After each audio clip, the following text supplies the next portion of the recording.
আসসালামু আলাইকুম রহমতুল্লাহ। Welcome back to engineering thermodynamics. আমরা পড়তেছিলাম সেকেন্ড ল অফ থার্মোডাইনামিক্স সম্পর্কে। এর আগে আমরা কার্নোর ইঞ্জিন, কার্নোর সাইকেল এগুলো সম্পর্কে জানলাম। তো এখন জানবো হচ্ছে আমরা থার্মোডাইনামিক টেম্পারেচার স্কেল সম্পর্কে।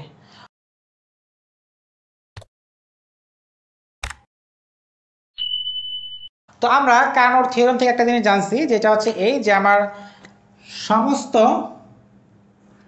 হিট ইঞ্জিন, যেটা হচ্ছে আমার 2 নম্বর যেটা ছিল আর কি, যে সমস্ত হিট ইঞ্জিন যে রিভার্সিবল হয় এবং তারা যদি সেম টেম্পারেচার লিমিটের মধ্যে থাকে তাদের ইফিসিয়েন্সি সমান হবে।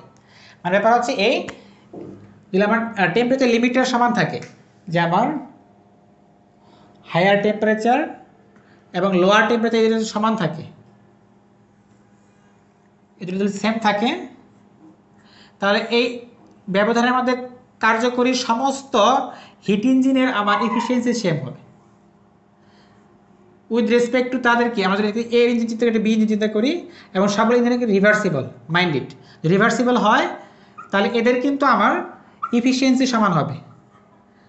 এ ইজুকাল টু হচ্ছে বি। শর্ত একটাই, দুইটা শর্ত বলতে পারি, একটা রিভার্সিবল এবং তাদের টেম্পারেচার লিমিটটা সেম থাকে। তার মানে এদের কিন্তু এই ইফিসিয়েন্সি এখন কিন্তু তাদের গঠন, ওয়ার্কিং ফ্লুইড এগুলোর উপর ডিপেন্ড করতেছে না, এবং তাদের কত 2 স্ট্রোক নাকি 3 স্ট্রোক নাকি 4 স্ট্রোক এটার উপরও ডিপেন্ড করতেছে না। অনলি ডিপেন্ড করতেছে সমস্ত রিভার্সিবল ইঞ্জিন যদি সেম টেম্পারেচার লিমিটের মধ্যে মানে কাজ করে, তাহলে তাদের ইফিসিয়েন্সি সেম হবে। তার ব্যাপারটা এমন হচ্ছে যে আমার এক্ষেত্রে ইফিসিয়েন্সি হচ্ছে কার ফাংশন, রিভার্সিবল ফাংশনের, রিভার্সিবল ইঞ্জিনের অবশ্যই হচ্ছে টেম্পারেচার ফাংশন TH, অ্যান্ড হচ্ছে কি আমার TL এর ফাংশন হচ্ছে, কারণ যেহেতু শুধুমাত্র এফিসিয়েন্সিটা আমার কিন্তু TH এবং TL এর মধ্যে ডিপেন্ড করতেছে। ঠিক আছে, তো আমরা এখন একটা টেম্পারেচার স্কেল দেখবো, যেটা হচ্ছে আমার এই রিভার্সিবল ইঞ্জিন যে আমার হিট নিচ্ছে এবং ছেড়ে দিচ্ছে, এটার উপর ডিপেন্ড করে এটাকে আমরা ডিফাইন করতে পারবো। এমনিতে অন্যত আমার টেম্পারেচার স্কেল আছে যেটা আমরা খেয়াল করি, যে সেলসিয়াস স্কেল, তারপর হচ্ছে আমার ফারেনহাইট স্কেল, এগুলো কিন্তু সবকে ডিপেন্ড করে হচ্ছে সাবস্টেন্সের প্রপার্টির উপর, মানে কোনো একটা বস্তুর ধর্মের উপর ভিত্তি করে কিন্তু আমরা এই স্কেলগুলোকে ডিফাইন করি।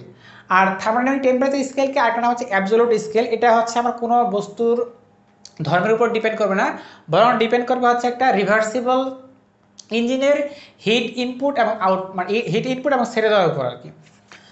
তো আমরা যদি খেয়াল করি, মানে সেলসিয়াস স্কেল কী করে, সেলসিয়াস স্কেল হচ্ছে আমার ওয়াটারের মেল্টিং পয়েন্টটাকে ধরে হচ্ছে কি 0 ডিগ্রি সেলসিয়াস, আর হচ্ছে আমার ওয়াটারের যে আমার বয়েল পয়েন্ট এটাকে ধরে হচ্ছে আমার 100 ডিগ্রি সেলসিয়াস। তো মাঝখানে যে আমার আছে এটাকে আমরা করি কি 100 ভাগ করে আমরা এই স্কেলটাকে ডিফাইন করি। সেমভাবে যদি আমরা চিন্তা করি তো ফারেনহাইট স্কেল, তো ফারেনহাইট স্কেল করে কি আমার মেল্টিং এইটাকে ধরে যে 32 ডিগ্রি ফারেনহাইট চিন্তা করি, আর বয়েলকে করে কি 312 নাকি কি, আর 32, হ্যাঁ 212 নাকি 312, 212 সম্ভবত, 212 ডিগ্রি ফারেনহাইট। তো এদের মাঝখানে যে ইয়ারটা এটা ভাগ করে হচ্ছে কত, 180 ভাগ করে, 180 ভাগ, এটা হচ্ছে 100 ভাগ করে। তো এইভাবে হচ্ছে আমার বস্তুর ধর্মের উপর ডিপেন্ড করে এই টেম্পারেচার স্কেলগুলো কিন্তু ডিফাইন। আমি আবার রিপিট করেছি, থার্মোডাইনামিক টেম্পারেচার স্কেল কিন্তু কোনো বস্তুর ধর্মের উপর ডিপেন্ড করবে না, বরঞ্চ হচ্ছে কি রিভার্সিবল ইঞ্জিনের হিট ইনপুট এবং হিট যে ছেড়ে দেওয়া এটার উপর ডিপেন্ড করবে। তো এটা এতটুকু গেল। এখন আমরা এখানে একটা চিন্তা করি, যেটা হচ্ছে এখানে আমরা এগুলোকে মিশাই দিই, আমরা অন্যভাবে চিন্তা করি। আচ্ছা এটা থাকুক, এটাকে মিশাই দিই,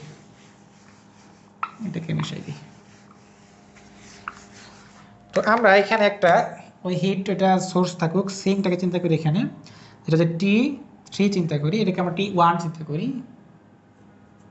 তো এখানে এটা হচ্ছে হাই টেম্পারেচার তো এখান থেকে আমাকে হিট নিচ্ছে, নিয়ে এখানে একটা ইঞ্জিন চিন্তা করি, এটা হচ্ছে আমার একটা ইঞ্জিন, যেটা হচ্ছে আমার হিটে এখানে আউটপুট দিয়ে W, তারপরে কি হচ্ছে সেখানে হিট ছেড়ে দিচ্ছে, Q2 ছেড়ে দিচ্ছে। তো এখান থেকে আবার আরেকটা ইঞ্জিন নিচ্ছে, আরেকটা ইঞ্জিন এই Q2 নিচ্ছে, নিয়ে এখানে ছেড়ে দিচ্ছে Q3।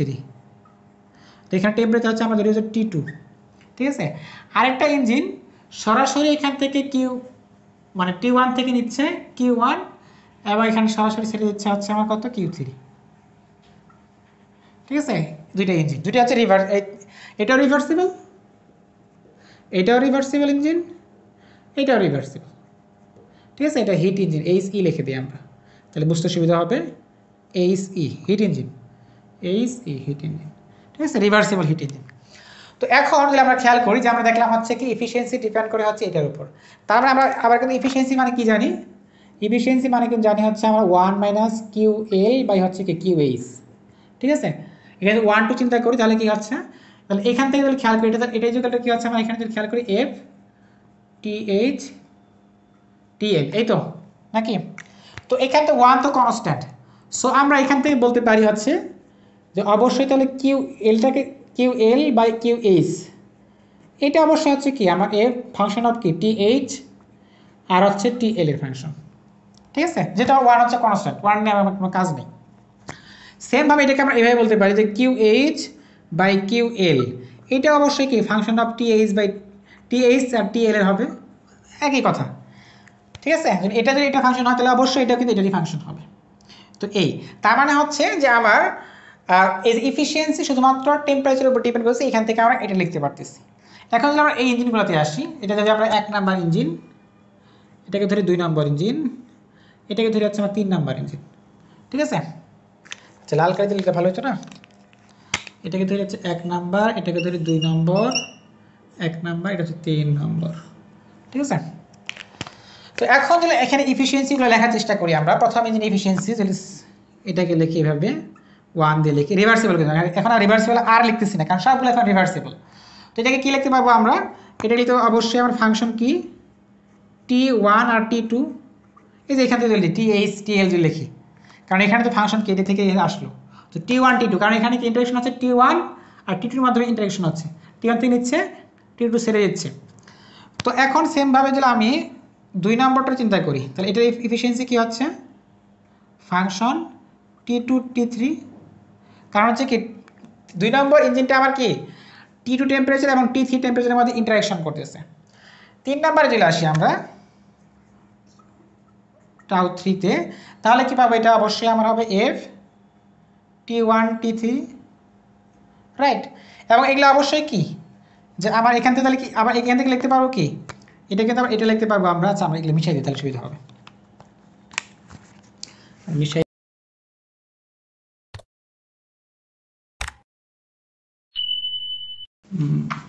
তো এখন এখান থেকে আমরা লিখতে পারি এই যে আমার হচ্ছে কি এটা থেকে লিখতে পারবো কি, এর আগে দেখলাম যে Q1 তাহলে Q2 ইকুয়াল টু কি হবে, অবশ্যই আমার F T1 T2, ঠিক আছে। সেমভাবে কি Q2 Q3 ইকুয়াল টু হচ্ছে F T2 T3,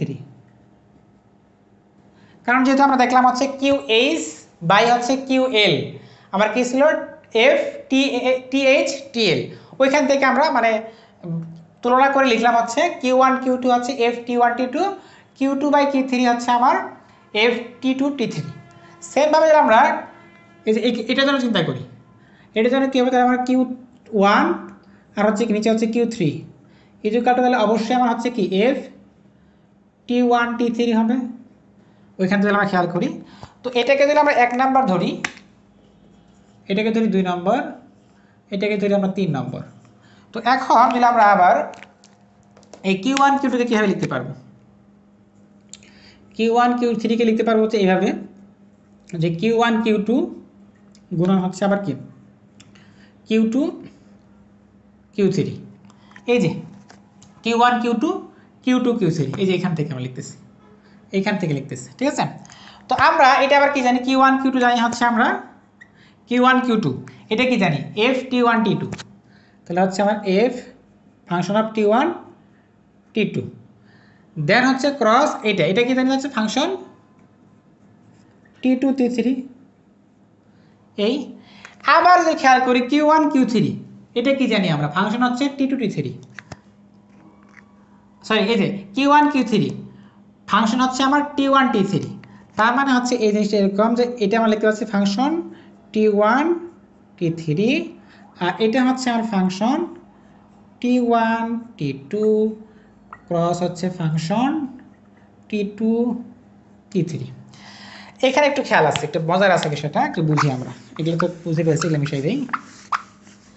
এখানে দেখি যে আমার এই ফাংশনটা হচ্ছে T1 এবং T2 T3-র, এই ফাংশনটা হচ্ছে কি T1 এবং T3-র, আর এই পাশে সমান কিন্তু এখানে T1 T2 T3, তিনটা ভেরিয়েবল চলে আসছে। এখানে ভেরিয়েবল চিন্তা করি কয়টা, একটা T1 T3, এটা হচ্ছে কি আমার তিনটা ভেরিয়েবল।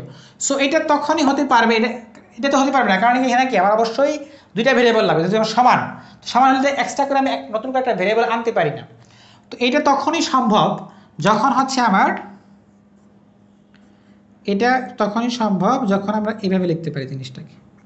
কীভাবে লিখতে পারি, যে আমার ফাই T1 নিচে হচ্ছে আমার কি ফাই T2, এটাকে লিখতে পারি এভাবে। আর এটা হচ্ছে আমার কত, ফাই T2 ফাই T3। এখানে ফাই হচ্ছে অন্য একটা ফাংশন, যেটা হচ্ছে আমার টেম্পারেচার অন্য একটা ফাংশন। তাহলে এক্ষেত্রে কি হবে, আমার এই T2 কাটা যাবে, এই ফাই T2 কাটা যাবে, তখন কিন্তু আমি শুধুমাত্র কি T1 এবং T3 ফাংশন পাবো। ঠিক আছে, আর T1 এবং T3, কারণ এই পাশে আমার কি T1 এবং T3 ফাংশন। সো এই পাশে আমার কিন্তু T1 T3 ফাংশন আসতে হবে, নতুন করে একটা ফাংশন আসা যাবে না। তাহলে এটাকে আমরা লিখতে পারতেছি এই যে F T1 T3 equal to ultimately কি আসছে ফাই T1 ফাই T3। তো এই জিনিসটা গুরুত্বপূর্ণ। এখন এখান থেকে আমরা জাস্ট একটা ফাংশনের আইডিয়া পেলাম যে এফটি ফাংশনটা কেমন হয়, এফটি ফাংশনটা কেমন হয়, এটা আমরা আইডিয়া পেলাম। তো একজন আমাদের খুবই কি বলবো, একটা এই যে বড় বিজ্ঞানী, যেটা হচ্ছে আমরা উনি একটা স্টেটমেন্ট দিচ্ছেন, কেলভিন প্লাঙ্ক স্টেটমেন্ট। উনি এই জিনিসটা, আমরা কিন্তু এখানে জানি না যে ফাংশনটা কেমন হবে, এই ফাংশনটা এখান থেকে জাস্ট ক্লিকটা রেশিও পাইছে, বাট কেমন হবে জানি না। তো কেলভিন সাহেব, কেলভিন যে বিজ্ঞানী, উনি বললেন যে এই ফাংশনটা এরকম হবে। কেমন হবে আমরা এখন দেখব। উনি বললেন যে এই যে আমার ফাই T1 আর হচ্ছে কি ফাই T3, এটা হবে শুধু সরাসরি T1 T3। অবশ্যই T1 কি T1 এর ফাংশন, T3 অবশ্যই T3 এর ফাংশন, এটা মেনটেন করতেছে। এটা হচ্ছে কেলভিন বলছেন, কে বলছেন, কেলভিন বলছেন। তাহলে এখানে আমরা এটা কি, এটা গেল কি ছিল, T1 T3 কি ছিল আমার Q1 Q3 ছিল। তো এটা যদি তাহলে কি লিখতেছি আমরা T1 T3। তো সেম ভাবে আমরা কি লিখতে পারবো, Q1 Q2 ইকুয়াল টু হচ্ছে আমার T1 T2। আর লিখতে পারবো কি QH QL ইকুয়াল টু কি TH TL, সব লিখতে পারবো আমরা সেম ভাবে কি QL QH ইকুয়াল টু হচ্ছে আমার TL TH। তো এগুলো আমরা লিখতে পারতেছি এখন। তো এই যে এখন আমার টেম্পারেচার একটা নতুন আমরা কিন্তু পাইলাম, যে টেম্পারেচার হচ্ছে ডিপেন্ড করছে কার উপর, রিভার্সিবল মাইন্ডেড, এটা রিভার্সিবল ইঞ্জিন থেকে আমরা প্রমাণ করলাম। রিভার্সিবল ইঞ্জিনের হিট ইনপুট এগুলো কিন্তু ছিল Q1 সে নিচ্ছে, Q2 Q3 ছেড়ে যাচ্ছে। হ্যাঁ, তো আমার রিভার্সিবল ইঞ্জিনের যে হিট ইনপুট এবং হিট সিঙ্কে ছেড়ে দেওয়া, এটার উপর ডিপেন্ড করছে টেম্পারেচার। ঠিক আছে, এখন কথা হলো আমি তো টেম্পারেচার স্কেল ডিফাইন করলাম, যে কোনো একটা স্কেল ডিফাইন করতে হলে এটা কিন্তু ল্যাবে পরীক্ষা করতে হয়, ভ্যালুটা বের করতে হয়। তাহলে এখান থেকে আমি ভ্যালুটা কীভাবে বের করবো, এই QH QL বা Q1 Q2 এগুলো কীভাবে বের করবো। রিভার্সিবল ইঞ্জিন তো ন্যাচারালি এক্সিস্টই করে না, রিভার্সিবল সাইকেল এক্সিস্ট করে না। তাহলে আমি এটাকে কীভাবে ডিফাইন করবো, এটার উত্তর হচ্ছে যে আমাদের এই যে Q1 এই যে Q2 বা Q1 Q3 যাই বলি না কেন, এই যে আমার হিট ইন্টারাকশন, এটার সাথে আমার গ্যাস লো, আইডিয়াল গ্যাস লো যেটা, এটার আবার একটু মিল আছে। আইডিয়াল গ্যাস লো থেকে আমরা এটা পেতে পারি। আইডিয়াল গ্যাস লোতে আমরা কি জানি যে পিভি ইকুয়ালটা হচ্ছে আরটি। ঠিক আছে, এনআরটি তো আমরা যদি 1 ধরি বা ভিটাকে যদি স্পেসিফিক ভলিউম ধরি, তাই পিভি ইকুয়াল আরটি বলতে পারি। তো এখান থেকে যদি আমার ভলিউম, মানে এটাকে যদি আমার চিন্তা করি হচ্ছে constant volume process, constant volume চিন্তা করি, কনস্ট্যান্ট ভলিউম, তাহলে এখান থেকে কি লিখতে পারবো আমরা, ভি তাহলে কনস্ট্যান্ট হয়ে যাচ্ছে, চলে যাবে, তাহলে পি T1 ইকুয়াল টু কি, অবশ্যই P2 T2, যেটা আমরা গেলুসাকের সূত্র বলি, গেলুসাকের সূত্র, গেলুসাক ল, নামটা কেমন জানি একটু খুবই অদ্ভুত। তো গেলুসাকের সূত্র যে PT, তো এটা যদি আমরা ড্র করি, মানে আমাদের, মানে আমরা তো কিন্তু এখন মাইন্ডেড, এটা এই যে পিটি, এইটি কিন্তু অবশ্যই কেলভিন স্কেলের টি, কিন্তু আমরা জানি না কেলভিন স্কেল কোথা থেকে আসছে। তো আমরা দেখবো, মজা আছে জিনিসগুলোতে একটু। তো আমরা যদি এটা যদি ল্যাবে এক্সপেরিমেন্ট করি, তাহলে অবশ্যই আমরা এখনও কিন্তু কেলভিন স্কেল আমি জানি না। তো এটাকে কিন্তু আমার সেলসিয়াস স্কেলেই, মানে এক্সপেরিমেন্টটা করতে হবে। যে সেলসিয়াস স্কেলে আমি এটা যদি মানে গ্রাফ ড্র করি, এক পাশে হচ্ছে পি, আরেক পাশে হচ্ছে আমার টি, তাহলে দেখবো গ্রাফটা সেলসিয়াস স্কেলে যদি করি আমরা, তাহলে এরকম আসবে মোটামুটি। আমরা অন্য কালি ইউজ করি, গ্রাফটা আসবে এরকম আসবে নির্দিষ্ট ভলিউমের জন্য যে ভলিউম ভিত্তি হচ্ছে কনস্ট্যান্ট যদি হয়, তাহলে বিষয়টা এরকম আসবে গ্রাফটা। তো এখন এটাকে যদি আমরা এক্সট্রাপোলেট করি, তাহলে যে কোনো একটা পয়েন্টে এখানে কি সেট করতেছে। আচ্ছা ভালো হয় না, এটাকে আমরা একটু এত উপরে চিন্তা না করে একটু নিচে চিন্তা করি, কেমন? এটাকে এত উপরে চিন্তা না করে, কারণ এখানে জায়গা কম আমার, সো আমরা এটি এইদিকে চিন্তা করি, ঠিক আছে? এদিকে গ্রাফটা এরকম হবে। তো এখন এটাকে তো আমরা এক্সট্রাপোলেট করি, এটা যদি এক্সট্রাপোলেট করি এদিকে নিচের দিকে, তাহলে কিন্তু এখানে একটা ছেদবিন্দু পাবো। এই ছেদবিন্দু আমরা তাহলে শূন্য আসতেছে আমাদের। তো এইখান থেকে এক্সপেরিমেন্ট থেকে কিন্তু আমরা যে আইডিয়াল গ্যাস ল থেকে, তো আইডিয়াল গ্যাসের যে সূত্র আমরা আইডিয়াল গ্যাসের যে সূত্র ল, তো এখান থেকে কিন্তু আমরা এই টেম্পারেচারটাকে তখন ডিফাইন করতে পারবো, যেটা কোথায় সেট করেছে, কোথায় শূন্য হচ্ছে, এই কিন্তু ভ্যালুগুলো আমরা পেয়ে যাচ্ছি, ঠিক আছে? তো এখন এটা নিয়ে আবার কনফারেন্স হয়েছে একটা, যে আমার এই কেলভিন স্কেলগুলো আমরা কীভাবে ডিফাইন করব। তো সেখানে আমার কনফারেন্সে আমরা বলছে যে আমার যে ওয়াটারের যে আমার ট্রিপল পয়েন্ট, যেই পয়েন্টটা হচ্ছে আমার একই সাথে ওয়াটার ভ্যাপার, লিকুইড ওয়াটার এবং হচ্ছে আমার সলিড ওয়াটার মানে আইস, মানে হচ্ছে আমার ইকুইলিব্রিয়াম পজিশনে থাকে, সেটা হচ্ছে আমাকে বলতে পারা যে 273.16 কেলভিন, এটাকে ডিফাইন করছি এতবার। আর হচ্ছে আমার বয়লিং পয়েন্ট হচ্ছে তাহলে কত, 373.16। তো এইভাবে তারা ডিফাইন করছে আর কি জিনিসগুলোকে। তো তখন থেকে আমার এই কেলভিন স্কেল আছে। তো আমরা গ্যাসের কিনেটিক থিওরি বলি আর যাই বলি কেন, আমাদেরকে সমস্ত ক্যালকুলেশনে দেখবো যে আমরা যদি আমরা কেলভিন স্কেলটাকে ইনপুট দেই, তাহলে আমার হিসাবগুলো চলে আসে, খুব মানে সহজভাবে চলে আসে, যেটা কিন্তু অন্য স্কেলে করলে কিন্তু হয় না। কারণ হচ্ছে আমার এই যে আমার কেলভিন স্কেল কিন্তু অন্য কোনো প্রপার্টির উপর ডিপেন্ড করে, এটা হচ্ছে অ্যাবসলিউট। এই যে আমরা বলি কেলভিন স্কেল কিন্তু অনেক সময় বলি অ্যাবসলিউট টেম্পারেচার কত, অ্যাবসলিউট টেম্পারেচার 273 দ্বারা যোগ করি জাস্টলি। তো অ্যাবসলিউট কেন বলি? অ্যাবসলিউট এই জন্য বলি যে এটা কোনো প্রপার্টির উপর ডিপেন্ড করে না, সাবস্টেন্সের প্রপার্টির উপর ডিপেন্ড করে না, এটা অনলি ডিপেন্ড করে কি রিভার্সিবল সাইকেলের ইঞ্জিনের হিট ইনপুট এবং হিট রিজেকশনের উপর, ঠিক আছে? তো এই ছিল মোটামুটি আমাদের থার্মোডাইনামিক টেম্পারেচার স্কেল। আমি একটু সামারাইজ করার চেষ্টা করি, সেটা হচ্ছে এই থার্মোডাইনামিক টেম্পারেচার স্কেল, এটা হচ্ছে কোনো সাবস্টেন্সের প্রপার্টির উপর ডিপেন্ড করে না, only depend on reversible heat ইঞ্জিনের হিট ইনপুট অ্যান্ড হিট রিজেকশনের উপর। এটাই আর কি মোটামুটি। তো আশা করি সবাই বুঝতে পারছি, সবাই ভালো থাকি। আসসালামু আলাইকুম ওয়া রাহমাতুল্লাহি ওয়া বারাকাতুহু।